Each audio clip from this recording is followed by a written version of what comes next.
Near death experience.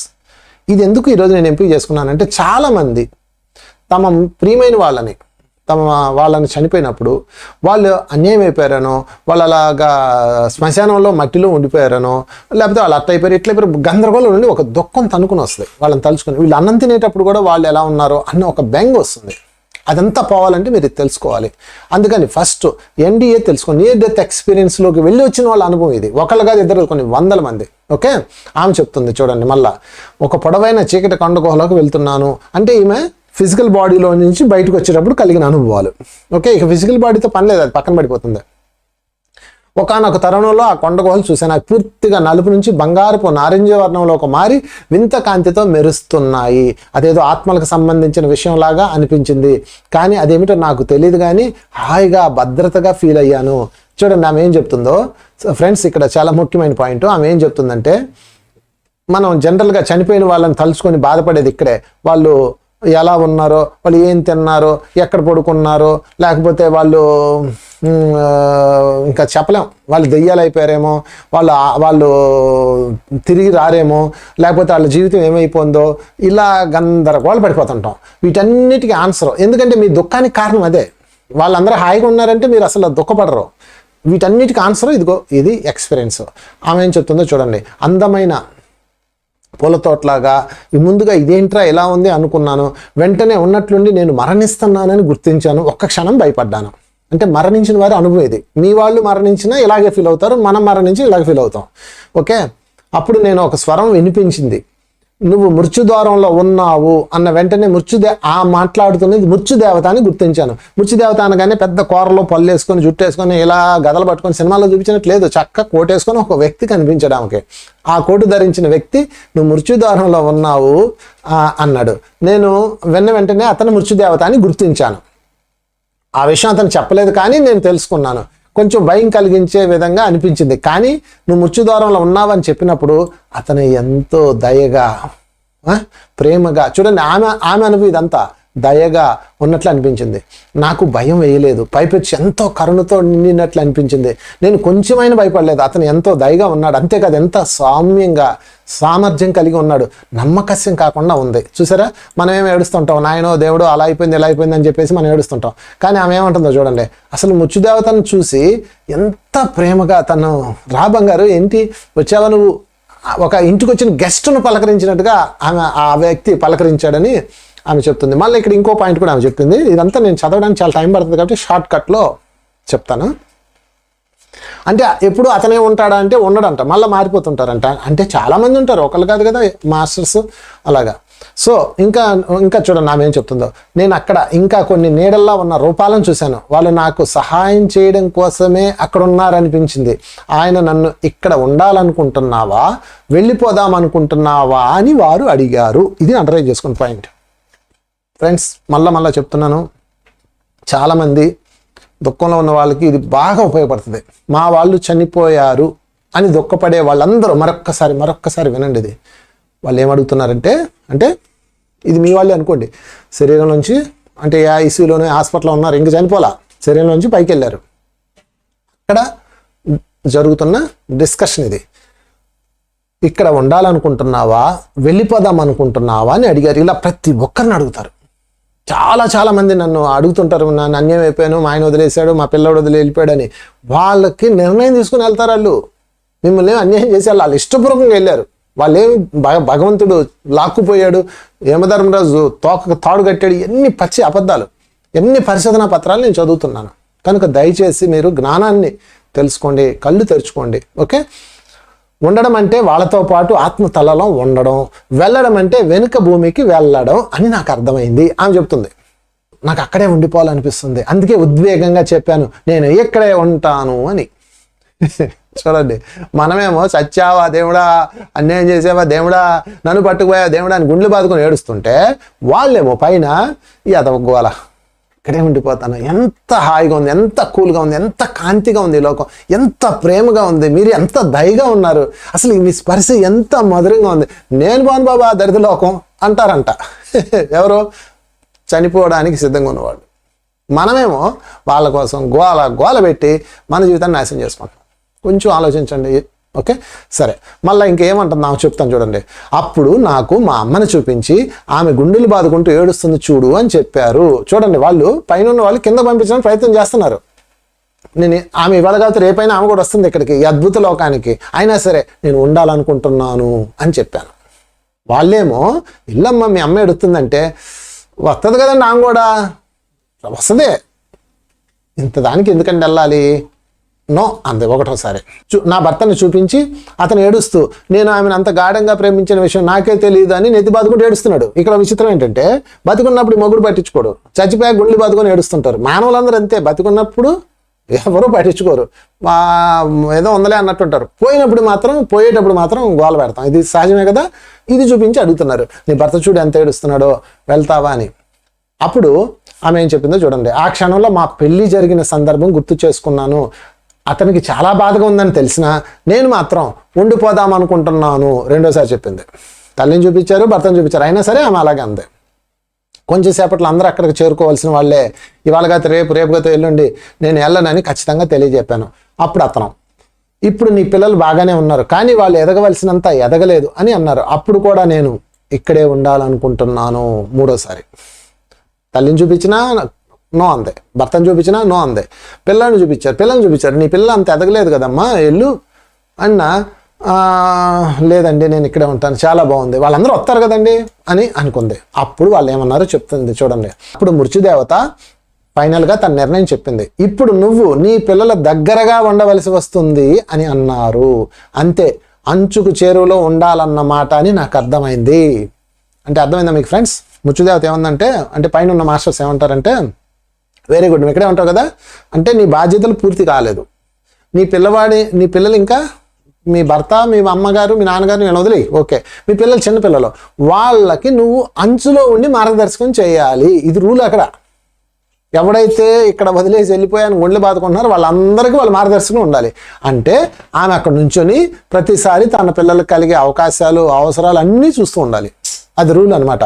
నేను నిర్ఘాంతపోయాను, స్థాణువైపోయాను. ఎందుకంటే ఆమె అనుకుంది ఏంటి, ఇక్కడ హాయిగా ఉండిపోవచ్చు, ఇక స్వర్గలోకం మోక్షలోకం వచ్చేసిందని అనుకుంటుంది కదా.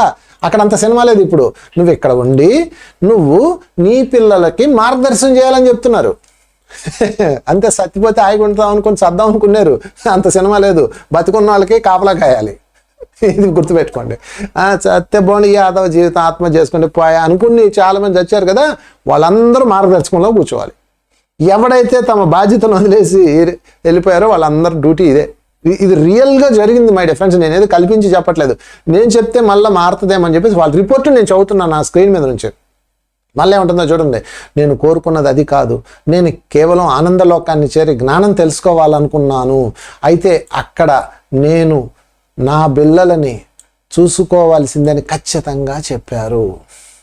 కానీ ఆ క్షణంలో నిర్లిప్తంగా నేను అన్నాను, నేను ఎంచులో ఉండి, ఎంచులో అంటే పైలోకంలో ఉండి నా పిల్లలను ప్రభావితం చేసే కంటే వాళ్ళ దగ్గరే ఉండి మార్గదర్శకం వహిస్తాను.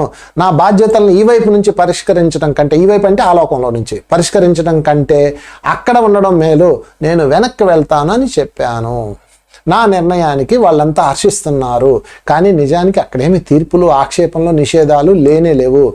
నేను ఉండట్టుండి వెనక్కి లాగడం మొదలుపెట్టాను. అంటే చూడండి ఇదంతా ఎలా ఉందంటే, ఇదిగో ఈ బాడీలోంచి ఈమె అలా వెళ్ళింది కదా పైకి, అక్కడ డిస్కషన్ అయింది కదా.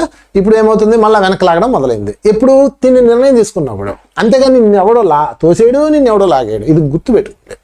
ఓకే, తర్వాత అక్కడ ఉన్న వాళ్ళు గుసగుసగా ఆమె వెళ్ళిపోతుంది అని అనుకుంటున్నారు. వాళ్ళు అదృశ్యమయ్యారో లేక అటు చుట్టూ వెళ్ళారో నాకు గుర్తులేదు. అప్పుడు నేను వెనక్కి లాగబడుతున్నట్టు, తిరిగి వెళ్తున్నట్లుగా అనిపించింది. తర్వాత అంటే ఆమె పైలోకం నుంచి అలాగా కిందకి డౌన్ అవుతూ ఉందన్నమాట. ఇప్పుడు వెనక్కి లాగబడడం అంటే అర్థమైంది కదా మీకు, అంటే తన బాడీ లోపలికి తనని పంపించేస్తున్నారు. సో కళ్ళు తెరిచేతలకి అత్యవసర విభాగంలో నర్సు నా ముఖం పెట్టి ఆత్రంగా చూస్తుంది. ఆమె నన్ను గమనిస్తుంది. విచారపడకు, నేను బాగానే ఉన్నాను, నేను మళ్ళీ వెళ్ళనని ఆమెతో చెప్పాను. ఇది ఆమె యొక్క ఎక్స్పీరియన్స్. గ్రేట్. సో ఫ్రెండ్స్, ఇందులో మనం నేర్చుకోవాల్సిన పాయింట్ ఏంటంటే,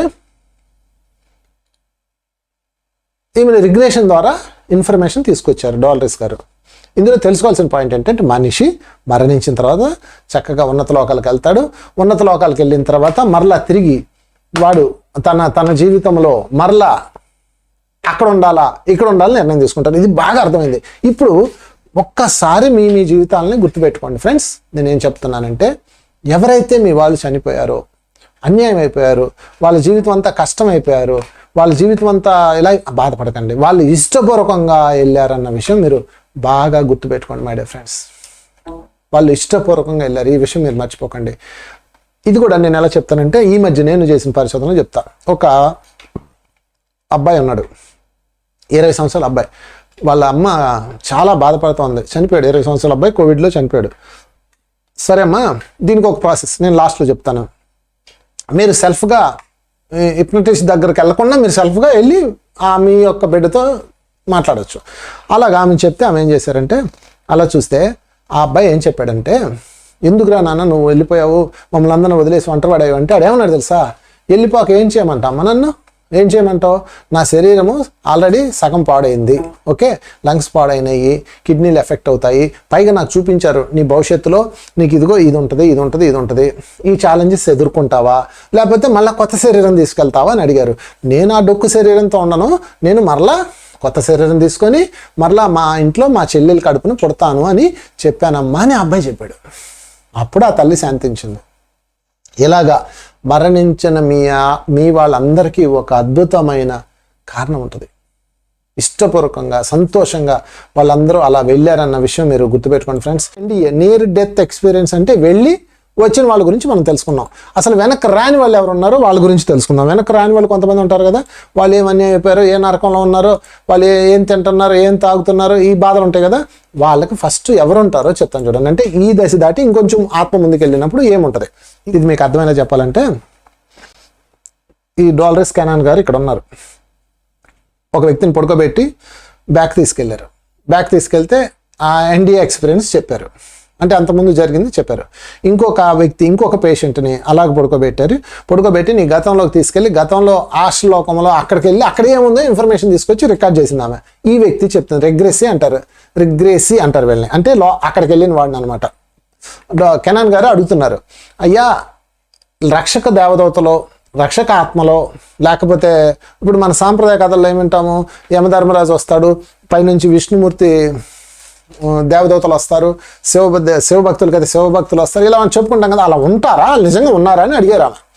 అంటే ఆ రిగ్రెసీ అంటే ఆ ట్రాన్స్లో ఉన్న వ్యక్తి చెప్తుంది ఏంటో చూడండి. సంరక్షణ ఆత్మలు ఉన్నాయి, ఎంత సంతోషకరమో చూడండి. ఇందాక ఆ విషయంలోనూ చూసాం వీళ్ళని. తర్వాత వాళ్ళు అంతకుముందు మీతో గాఢ అనుబంధం కలిగి ఉండి ఆత్మల తలంలోని పాఠశాలలో కానీ అలాంటి చోట కానీ హాజరవుతూ ఉండేవాళ్ళు. అంటే మన సంరక్షకులు అనమాట వాళ్ళు. మీరు పాఠాలు నేర్చుకునే కాలం అంతా మీకు సహాయం చేస్తుంటారు, వారి నుంచి మీరు రక్షణ పొందుతారు, వారు ఆత్మల తలంలో తమ లక్ష్యాన్ని నెరవేరుస్తుంటారు. ఇది బాగా మైండ్లో పెట్టుకోండి. అంటే ఈ విశ్వంలో మనం ఎప్పుడూ ఒంటరి వాళ్ళం కాదు. మీరు ఈ విషయం బాగా మైండ్కి ఎక్కించుకోండి. ఎందుకంటే ప్రతి మనిషికి అదే బాధ పెడుతుంటుంది, నేను ఒంటరి వాడిని, నాకెవరూ లేరు, నేను అన్యాయం అయిపోయాను, లేకపోతే నా బిడ్డ చనిపోయాడు, వాడు అన్యాయం అయిపోయాడు, ఇవన్నీ మన మైండ్లో మెదులుతుంటాయి. వాటన్నిటికీ ఇదే ఆన్సర్. ఈ విశ్వతాళంలో మనకి మాస్టర్స్ ఉంటారు, తోడు ఉంటారు, చాలా ప్రేమగా ఉంటారు, దయగా ఉంటారు, వాళ్ళు చాలా కరుణతో ఉంటారు. ఓకే, మళ్ళీ ఆమె ఇంకొక పాయింట్ క్వశ్చన్ అడిగింది, రిగ్రెసీని. ఏంటి అది చూడండి. మరి పాపం గురించి బోధిస్తుంటారు. చనిపోయిన వాళ్ళు ఏమంటారు, నరకలోకం వెళ్తారు, వాళ్ళు స్వర్గలోకం వెళ్తారు, ఇవన్నీ చెప్తున్నారు కదా ఇక్కడ. మరి నరకానికి వెళ్తావు అంటున్నారు, అక్కడ నిప్పుల్లో కాల్చుతావు అంటున్నారు, ఇదంతా ఏమిటి, ఇది నిజమేనా అని ఆమె అడిగారు. చాలా మందికి డౌట్ ఉందండి, అసలు నరకం ఉందా, అందులో కాలుస్తారా, ఎంచుతారా, ఇవన్నీ ఉన్నాయి కదా. మనం దాని మీద ఇన్ఫర్మేషన్ తీసుకుందాం. రిగ్రెస్ ఏమంటున్నారంటే, మీ బాల్యంలో మీరు అన్నం తినటం లేదనో ఇంకేదో చేయడం లేదనో తల్లిదండ్రులు బెల్ట్ తీసుకొని బెదిరిస్తున్నట్లే మీ యొక్క శాస్త్రాల్లో సంప్రదాయాల్లో చెప్పబడింది. మీ దృష్టిని మీ చేష్టలను మళ్లించడానికి తొలి దశలో శిక్షల గురించి చెప్పి భయపెట్టారు. ఇది కేవలం మంచి అనుకుంటున్న దాని చేత మీరు చేయించడం కోసం పెద్దవాళ్ళు పెట్టే బెదిరింపు అని చెప్తుంది. అంటే అది కేవలం బెదిరింపు. మరైతే నరకం అనే ప్రదేశం భౌతికంగా ఉన్నదా లేదా, ఆమె రెండో ప్రశ్న అడిగింది. ఇదంతా ఎలా అడుగుతారంటే, వీళ్ళు బాడీ నుంచి క్వశ్చన్స్ అడుగుతుంటారు, వీళ్ళ లాజికల్ మైండ్ అంటే వీళ్ళ భౌతిక శరీరంలో ఉన్న ఇంద్రియాలు వీళ్ళ కమాండ్స్ రిసీవ్ చేసుకొని పైన ఇందాక చెప్పాను కదా, ఆత్మ పైన ఉంటుంది, జీవాత్మ కింద ఉంటుందని, జీవాత్మని డిజాల్వ్ చేసేసి దీని నుంచి పైన ఉన్న థ్రెడ్ ద్వారా పైన ఉన్న ఆత్మ కనెక్ట్ అయిపోయి ఇన్ఫర్మేషన్ డౌన్లోడ్ చేస్తుంటారు. ఇది జరుగుతుంది. అప్పుడు ఆమె అడిగిన రెండో ప్రశ్నకి ఇంకో విషయం, ఆ ప్రశ్నలు అడుగుతుందో కదండి, మనం అడుగుదామంటే కుదరదు. ఎందుకంటే హిప్నటైజ్ రిగ్రెషన్ చేసే వాళ్ళకి కనెక్ట్ అయి ఉంటారు వాళ్ళు. మీ పిల్లలు మీ మాట వింటారు కానీ పక్కింటి వాళ్ళు మాట వింటారు కదా, అలాగనమాట. సో అతను మరి చెప్తున్నాడు, నరకం అనే ప్రదేశం భౌతికంగా ఉందా లేదా. మళ్ళా ఆ వ్యక్తి రిగ్రెస్ చెప్తున్నాడు, భౌతికంగా లేదు, మనస్సు తాను ఆశించే దాని ప్రకారం తనే నరకాన్ని సృష్టించుకుంటుంది. చనిపోయేటప్పుడు దుర్మార్గంలో బ్రతికిన మనిషిని ఉన్నాడు అనుకుందాం, బ్రతినంత కాలం తాను చేసిన దుర్మార్గాల వల్ల తాను నరకానికి వెళతానని అతనికి తెలుసు. దానిని అతను గట్టిగా నమ్ముతున్నట్లయితే అతని కోసం నరకం ఎదురు చూస్తుంటుంది. ఓకే, అంటే యాక్చువల్గా స్వర్గము నరకము అనే భావనలో నరకాలు లేవు, అవి మన భావనలో ఉన్నాయి. అంటే మన అజ్ఞానమే నరకం, మన బంధమే నరకం, మన యొక్క ప్రేమే స్వర్గం. ఇది వాళ్ళు అక్కడ చెప్తున్నారు. ఓకే, తర్వాత ఇంకొక పాయింట్లో ఇంకొక ప్రశ్న అడిగారు, మరణించిన తర్వాత. అంటే ఈ రిగ్రెషన్లో వాళ్ళని అడుగుతున్న ప్రశ్న ఇంకొకటి ఏంటంటే, మరణించిన తర్వాత వాళ్ళని ఎక్కడికి తీసుకెళ్తారు, అది కూడా చూడండి. ఎందుకంటే మా వాళ్ళు చనిపోయారని బెంగ ఉన్న వాళ్ళందరికీ ఇది బాగా ఉపయోగపడుతుంది. వివిధ రకాల కాంతులు నన్ను చుట్టుముట్టి తాకుతూ శుభ్రపరుస్తున్నట్టు అనిపిస్తుంది, అందుకే నేను చాలా ఆనందాన్ని అనిపిస్తున్నాను అని చెప్తున్నారు. అంటే ఈ ఫిజికల్ బాడీతో ఇక్కడ ఉన్న వ్యక్తిని హాస్టల్ బాడీలోకి తీసుకెళ్తే అక్కడ అతను ఏం చెప్తున్నాడు, అక్కడ ఒక కాంతి వలయాలు ఉన్నాయి, అక్కడ ఏమనిపిస్తుంది నీకు అని అడిగితే మైమర్పిస్తుంది, నా శరీరం తుల్లిపడుతుంది, నిజంగా అద్భుతంగా ఉంది, మళ్ళీ యవ్వనం వచ్చినట్లు ఉంది, ఆహా అద్భుతంగా ఉంది, కేవలం వర్ణ శక్తి తరంగాలు నన్ను చుట్టుముట్టి నా నొప్పిని విచారాన్ని అంతటిని తీసివేస్తున్నాయి. అక్కడ ఉన్న ఒక మాస్టర్ నా చెయ్యి పట్టుకొని దూరంగా తీసుకెళ్ళి నీ చుట్టూ ఉన్న వ్యతిరేక శక్తి నుంచి నీ ఆత్మను చాలా వరకు శుభ్రపరిచాము, నీలోనికి ప్రసరించే ప్రశాంతతను ఆస్వాదించు, నిన్ను నువ్వు స్వస్థత పరుచుకోవడానికి సాధన చేయని చెప్తున్నారు అని అతను చెప్తున్నాడు. ఓకే, తర్వాత అది చాలా అద్భుతమైన అనుభవం. భౌతిక శరీరంలో తీవ్రమైన అనారోగ్యంతో బాధపడే వాళ్ళకి ఇది చక్కటి అనువైన ప్రదేశం. అండర్లైన్ చేసుకోండి పాయింట్. ఇది పోయిన వాళ్ళకే కాదు, ఉన్న వాళ్ళకి కూడా. ఇది భౌతిక శరీరంలో తీవ్రమైన అనారోగ్యాలతో ఉన్న వాళ్ళకి అత్యంత అద్భుతమైన ప్రదేశం ఆ ప్రదేశం. ఓకే, దాని పేరు దివ్య సంచారం అంటారు దాన్ని. ఓకే, అది ఒక హాస్టల్ వాళ్ళు. ఓకే, అక్కడికి ఎలా వెళ్ళాలి దాని గురించి చూద్దాం. మనం మరణించినప్పుడు ఇక్కడికి తీసుకురాబడతారు, దాని వలన వాళ్ళు సూక్ష్మ శరీరం, ఆధ్యాత్మిక శరీరం అంటే విజ్ఞానమయ కోసం ఈ వలయాకార భవనంలో స్వస్థత పరచబడి తేలికగా తయారవుతారు. అంటే భూలోకంలో భయాలు, కోపాలు, బాధలు, కష్టాలు ఇవన్నీ ఎక్కించుకొని చనిపోయిన ఆత్మకి అక్కడ తీసుకెళ్ళాక ఫస్ట్ నువ్వు స్వాంతనపడు, కూల్ బేబీ కూల్ అని చక్కగా వాష్ చేసి మంచిగా ఇది చేస్తారు. అంతేగాని వాళ్ళు దెయ్యాలాగా ఉండిపోతారు, భూత ప్రేత పిశాచాలు అవుతారు, ఏం లేవు. తర్వాత పాయింట్, ఆధ్యాత్మిక శరీరం వలయాకార భావంలో స్వస్థత పరచి తేలికగా తయారవుతుంది. అప్పటికే శరీరాన్ని వదిలిన ఈ ఆత్మలు వాటి ఆత్మ నిర్దేశాలను కలుసుకొని ఆత్మ పరిణామం కోసం అవి నేర్చుకోవాల్సిన వేరువేరు ప్రదేశాలకు తీసుకెళ్ళిపోతారు. అంటే మరణించిన తర్వాత వాడు ఇందాక ఎక్కడికి వెళ్ళాం, నియర్ డెత్ ఎక్స్పీరియన్స్, అక్కడికి వెళ్ళి అది చూసుకొని ఉంటావా పోతావా, ఉంటావా ఈ పక్క ఆ పక్క ఈ పక్క నడుతారు, 4-5 ఆఫర్లు చూపిస్తారు. నేను వెళ్ళనప్పుడు అయితే బాధ్యతలు చూపిస్తారు. సరే వెళ్తానని చెప్పేసి బాడీలో పంపిస్తారు, వాడు బతుకుతాడు, ఐసీయూలోకి వెళ్ళి వెనక్కి వస్తాడు, మనకు 2 లక్షల బిల్లు ఇంటికి, 10 లక్షల బిల్లు ఇంటికి వస్తాడు. ఒకవేళ వాడు రాలేదనుకోండి 10 లక్షల బిల్లు బాడీని ఇస్తారు, అంతే తేడా.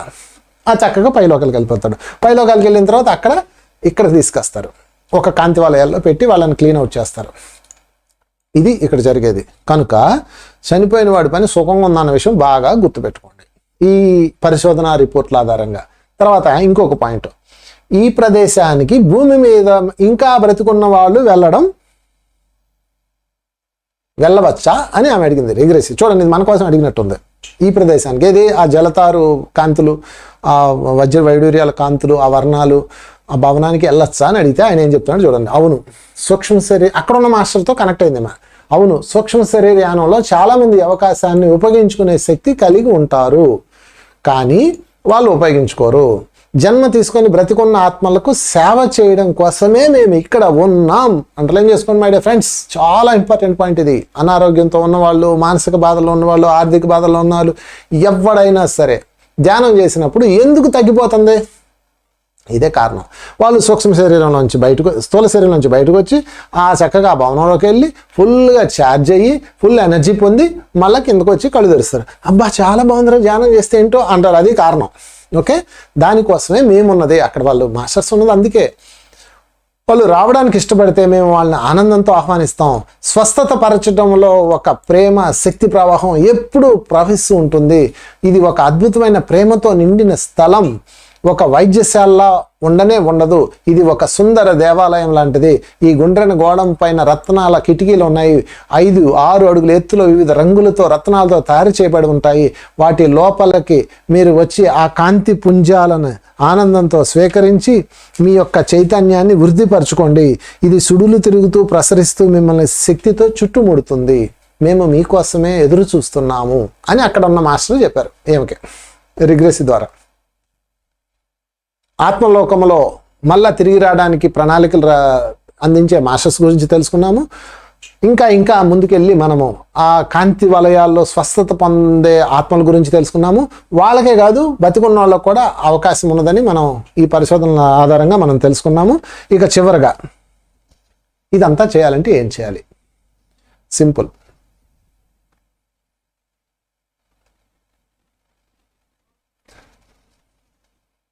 మీరు ఇందాక చెప్పిన మాస్టర్స్ ఉన్నారని మీకు చెప్తున్నారు కదా, మీకోసం ఎదురు చూస్తున్నామని చెప్పారు కదా. ఒక మంచి సమయం, బెస్ట్ టైం రాత్రిపూట. ఎందుకంటే మిమ్మల్ని ఏమాత్రం డిస్టర్బ్ చేయని టైం ఇది. అందుకే సాధకుడు రాత్రిని ఖచ్చితంగా ఎంచుకోవాలి. రాత్రిపూట మీరు ఏం చేస్తారంటే ధ్యానంలో కూర్చోండి, బాగా ధ్యానం చేయండి. ధ్యానం. ఇంకా నిద్ర వస్తుంది, శరీరం మాట వినట్లేదు అనుకుంటేనే పడుకోవాలి, లేకపోతే పడుకోవద్దు. అలా ధ్యానంలో కూర్చోండి.